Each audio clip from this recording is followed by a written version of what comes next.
Hello everyone, আসসালামু আলাইকুম। শুরু করছি প্রণয়ের প্রিয় কাহন, লিখনিতে শালীন হাসান, পর্ব সংখ্যা ৫। ইশরাক বাসায় আসতে রাজিয়া আহমেদ জিজ্ঞেস করেন, তোমার চাচু কি বলল? ইশরাক সোফায় বসে সামনের দিকে তাকিয়ে গম্ভীর কণ্ঠে বলে, আগামী শুক্রবার বিয়ে। এক এক করে সবাই উপস্থিত হয় লিভিং রুমে। আগামী শুক্রবার অর্থাৎ আর ২ দিন বাদে বিয়ে। ইশরাক ইরাকে কোলে নিয়ে নিজের রুমের দিকে হাঁটা ধরে। ইরা ইশরাককে জিজ্ঞেস করে, দুস্তু আন্টি কি বউ সাজবে? ইশরাক একগাল হেসে জবাব দেয়, হ্যাঁ। তোমার রুমে থাকবে? হ্যাঁ। আমাকে আদর করবে না? করবে মা। তোমার দুস্তু আন্টি তোমাকে ভীষণ পছন্দ হয়েছে, ভীষণ আদর করবে। ওকে পাপা। ইরাকে সোফায় বসিয়ে দিতে সে বায়না ধরে। ইশরাকের দিকে তাকিয়ে আঙ্গুল নাচিয়ে বলে, এই পাপা, দুস্তু আন্টিকে কল দাও, আমি কথা বলবো। ইশরাক ইরার দিকে তাকায়। এখন যদি জায়মাকে সে কল দেয়, মেয়েটা খুশিতে ৪ ঠ্যাঙে লাফাবে, সহজেই মাথায় চড়ে বসবে। কিন্তু জায়মার মতো পাজি মেয়েকে এত তাড়াতাড়ি মাথায় তোলা যাবে না। প্রথমত এটাকে পারফেক্ট বউ বানাতে হবে, এরপর যা কিছু। ইশরাক ভাবনা দেখে ইরা বলে, কি হলো? আর ২ দিন অপেক্ষা করো, তোমার দুস্তু আন্টিকে কল দিলেও পাগল নাচবে, সেজন্য কল দেওয়া যাবে না, ঠিক আছে? ইরা সহজে মেনে দেওয়া দেখে ইশরাক হাসে, ভাতিজিকে কোলে নিয়ে কপালে চুমু দেয়। নিজের ফোন বের করেই ইউটিউবে match and the bear episode দেয়। ইশরাত ইরাকে আম্মু, আয়না এবং পোহার সাথে বসেছে, মূলত বিয়ে নিয়ে পরিকল্পনা করার জন্য। আয়না কথাবার্তা প্রতিক্রিয়া দেখালেও পোহা একদম চুপচাপ। রাজিয়া আহমেদ কফির মগে নিয়ে পাশের সোফায় বসতে বসতে পোহাকে বলে, তোমার বাবাকে কল দিয়েছি বাসায় ফিরতে। আমি বলেছি ইশরাকের বিয়ের পর যাবে। বাসায় আমার একা একা ভালো লাগে না। এখানে তো ইরা, ইশরাত, আয়ানা ভাবি আছে, সেজন্য ভালো লাগে। ঠিক আছে, তোমার যতদিন খুশি থাকতে পারো। আমি রোহানকে বলবো পোহাকে এখানেই থাকবে। বাবাকে রাজি করিও, আম্মু বেশি পাড়া দিবে না। ঠিক আছে। রাজিয়া আহমেদের কথায় পোহা হাঁপ ছেড়ে বাঁচে। পোহা রাজিয়া আহমেদের ছোট বোনের মেয়ে। ইশরাতের পিঠাপিঠি হওয়ায় দুজনেও ভাব বেশ, সেজন্যই এখানেই বেশিরভাগ থাকে পোহা, নিজের বাসা এবং পরিবারের মতনই সব কিছু। ইশরাত পোহার দিকে তাকিয়ে বলে, কিরে কিছু বল, আমি তো এতক্ষণে প্ল্যান করলাম। আঙ্কেল আসুক, আগে আগে পরিকল্পনা করলাম, পর যদি আঙ্কেল বিয়েতে ভেঙে বসে তখন। বড় ভাইয়া আগামীকালকে ফিরছে, সবাই রাজি, বাবা একা রাজি না হয়ে কোথায় যাবে? দ্বিতীয়ত ওই দিনের কথাই তো বোঝাই গেল সে রাজি আছে, তাহলে তো ভালোই। ইশরাত জাইমাকে শপিংয়ে নিয়ে প্ল্যান করছে, বিয়েতে অনুষ্ঠান হবে কি হবে সেসব বিষয়ে কিছু জানায়নি ইশরাক। তবুও ভাইয়ের বিয়ে বলে কথা, প্ল্যানিং না করে উপায় নেই। জাইমা বসে বসে তার পুরনো ফ্রেন্ডসদের দাওয়াত দিচ্ছে। মেহেরকে কল দেয়, রিসিভ হতে জাইমা চিৎকার করে বলে, মেহু বেবি, আমার বিয়ে ঠিক। আমি যে কত খুশি, তোমাকে বলে বোঝাতে পারবো না। আল্লাহ সত্যি, বরকে কে আবার? কণ্ঠস্বর কিছুটা আড়ষ্ট ভাব। মেহের বলে, বলো। ওই গোলামের পুত, না মানে প্রফেসর ইশরাক মর্ম।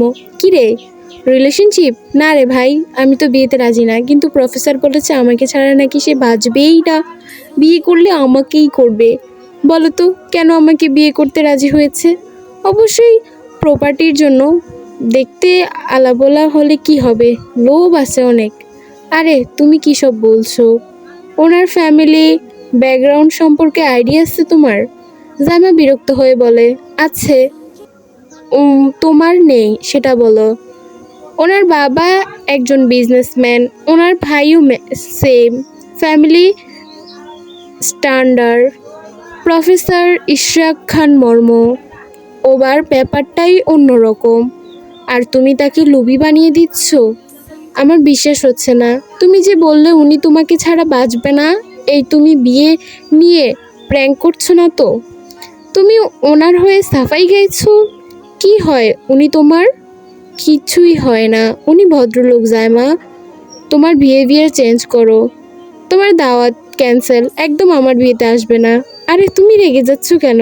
তুমি জানো না ইশরাক কি? উনি আমাকে থ্রেট দিয়ে বিয়েতে রাজি করিয়েছে। তারপর সে আমার কাজিন হয়, মানে বাবার ভাই এর ছেলে। অনেক আগে কি নিয়ে ঝামেলা হয় বাবা আর আঙ্কেল মাঝে, কোনো কথাবার্তা হয়নি বা তাদের মধ্যে বিচ্ছেদ হয়ে গিয়েছে এক কথায়। দাদি নাকি আমাদের বিয়ে ঠিক করে গিয়েছে। আমি তো এত কাহিনী জানতাম না। আজ বিয়ের ডেট পড়েছে, আগামী শুক্রবার আমি বউ সাজবো। সত্যি? সত্যি? তাহলে প্রথমে যা বললে? ওটা জেদের বসে বলেছি। আজ কি করেছো জানো? কি? আমি বলেছি শাদি মোবারক। সে বলেছে ধন্যবাদ ড্রামা ফ্যাক্টরি। বাহ, দারুণ তো। তুমি চলে আসো শুক্রবার। আমি ব্যস্ত থাকবো, তাই আর কল দিতে পারবো না। মিস করবে না একদম। Okay, congratulations. Thank you. Call কেটে জাইমা কপাল কুঁচকে নেয়। এই মেয়ে তো ভালোই চালাক। ইশরাকের নামে বদনাম করেও শান্তি পেল না। ওয়েট, জাইমা সে তো বর, মানে জামাই হবে। আগে না হয় প্রফেসর ইশরাক ছিল, সেজন্য যার তার কাছে বদনাম করিত। এখন কেন নিজের হবু পরের নামে কেউ বদনাম করে? ছি ছি ছি।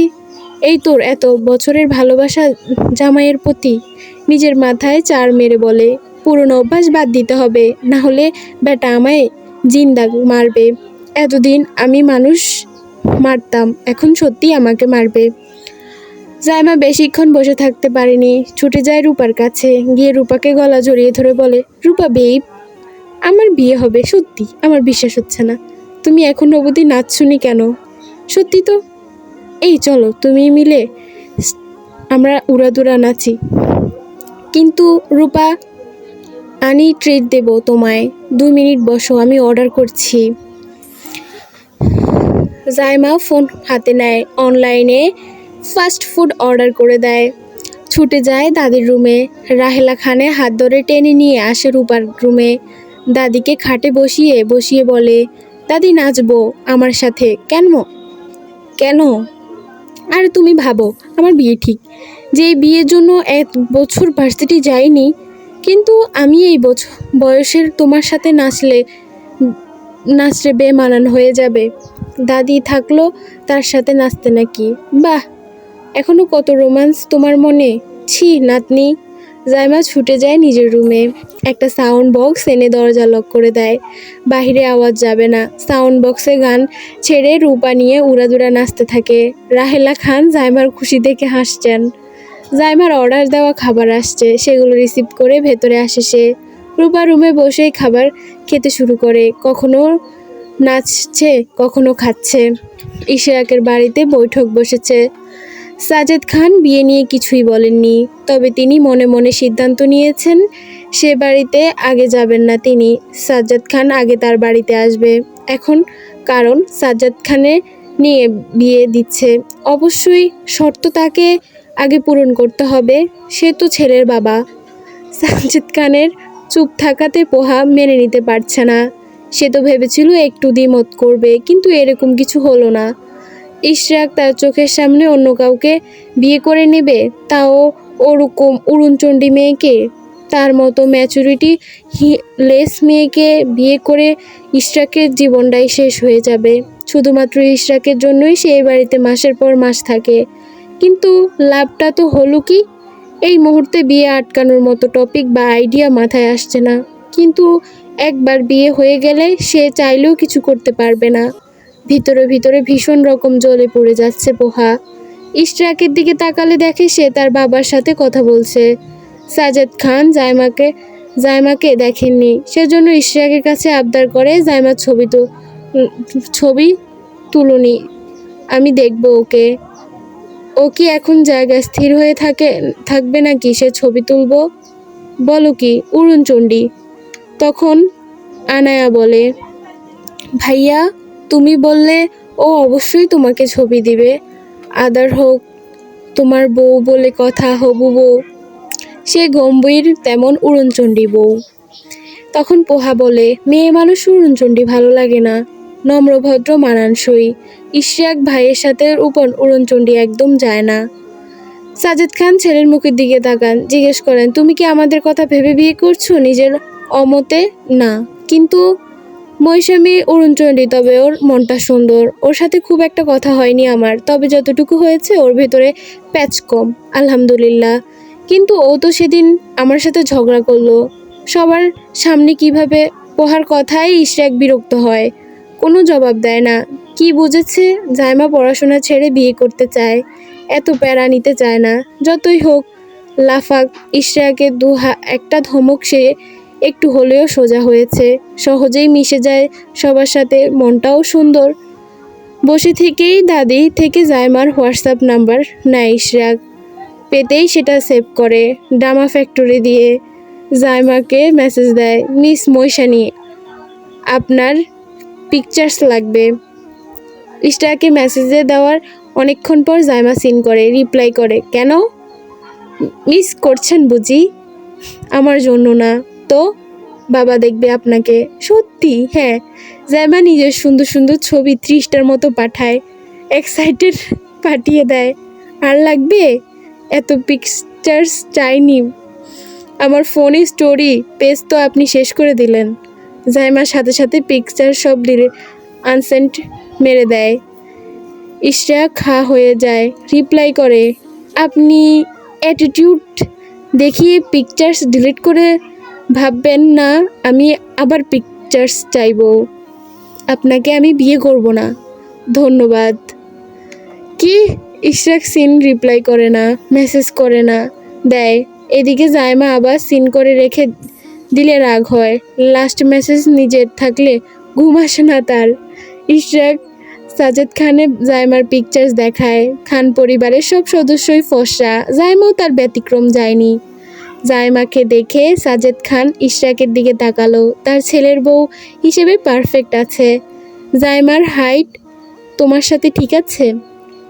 ইশরাক কিছুক্ষণ চুপ থাকে, তার পাশাপাশি দাঁড়ালে জাইমা সেফ লিলিফুট। খুব সম্ভবত জাইমা পুরো হাইট তার বুক সমান। ইশরাক জবাব দেয়, ঠিক আছে। অন্যদিকে জাইমা ঘুরছে, কি করে লাস্ট মেসেজ ইশরাককে রাখা যায়। অনেক ভেবে চিনতে সিদ্ধান্ত নিয়েছে, ইশরাককে মেসেজ দেয়, আপনার পিকচার্স লাগবে। আমার জন্য না, ফ্রেন্ডরা দেখবে আপনাকে। আপনি তো আমাকে বিয়ে করবেন না, তাহলে ফ্রেন্ডদের আমার পিকচার্স দিয়ে কাজ কি? জাইমা রাগ হয়, তার মাথা তাকেই হাঁপিয়ে দিচ্ছে, চালিয়ে দিল, তাকেই ফাঁসিয়ে দিল। কি সাংঘাতিক। জাইমা চুপ থাকে, তারপর বলে, আমার ফ্রেন্ডসদের জন্য না, আম্মুর ফ্রেন্ডসের দেখবে। মিথ্যে কথা। লাগবে বলে ছবি, বেয়াদব। লাগবে না আপনার ছবি। এই বেয়াদব মেয়ে, এত কথা বললো কেন তুমি? জাইমা সিনও করে না, রিপ্লাই তো দূরে থাক। তবে এই মুহূর্তে তার ভীষণ শান্তি অনুভব হচ্ছে।